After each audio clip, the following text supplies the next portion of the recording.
গাছের নিচে অনেকগুলো আম পড়ে আছে, তাও আবার পাকা পাকা আম। এগুলা সবগুলা একটা একটা নেওয়া, অনেক সুন্দর লাগে তাই না? হ্যালো এভরিওয়ান, আসসালামু আলাইকুম, গুড মর্নিং। আজকে হচ্ছে সকাল সকাল উঠে গেলাম ঘুম থেকে। প্রতিদিন এত তাড়াতাড়ি ওঠা হয় না, তো আমাদের নাকি প্রতিদিন সকালবেলা এরা এরকম যে জুড়িটা দেখতেছো হাতে, এই জুড়িতে এক জুড়ি আম নাকি পায়, প্রতিদিন নাকি এরকম পড়ে থাকে। তো আমি একটু লেটে ওঠার কারণে এই সুন্দর জিনিসটা আমি মিস করে যাই।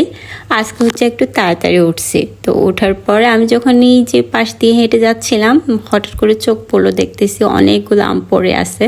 তারপর হচ্ছে বাড়ির ছেলেকে বললাম একটা জড়ি নিয়ে আসার জন্য, কারণ আমি এই আমগুলো এখন একটা একটা করে জড়িতে নিব। আর ওকে ডাকলাম, ও আমাকে একটু ভিডিও বানিয়ে দিবে, কারণ হচ্ছে তোমাদের সাথে এরকম সুন্দর মুহূর্তটা শেয়ার করব না, এটা কি আর হয়?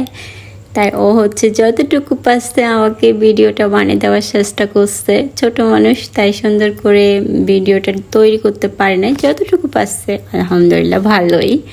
তো আমি একটা একটা দেখে দেখে নিচ্ছিলাম। আমগুলো তোমরা দেখতেই পাচ্ছ যে একদম নিচে ধরে ধরে দেখা যায়, তো অনেক ভাল লাগে যখন পাকে।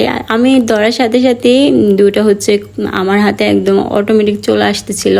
তার কারণ এই আমগুলো না মানে পাকার পরেও চামড়া যেটা ওটা সবুজ থাকে অনেকগুলা, তো ওই কারণে বোঝা যায় না যে আসলে কোনটা পাকছে। পড়ে গেলে আবার এটা হচ্ছে ফেটে যায়, ওই জন্য হচ্ছে দেখে দেখে নিলে আমগুলো হচ্ছে ভালো থাকে আর কি। এইটাই এমন সুন্দর মতো তোমাদের সাথে শেয়ার করার চেষ্টা করলাম। ভিডিওটা কেমন লাগলো জানাবা। আল্লাহ হাফিজ।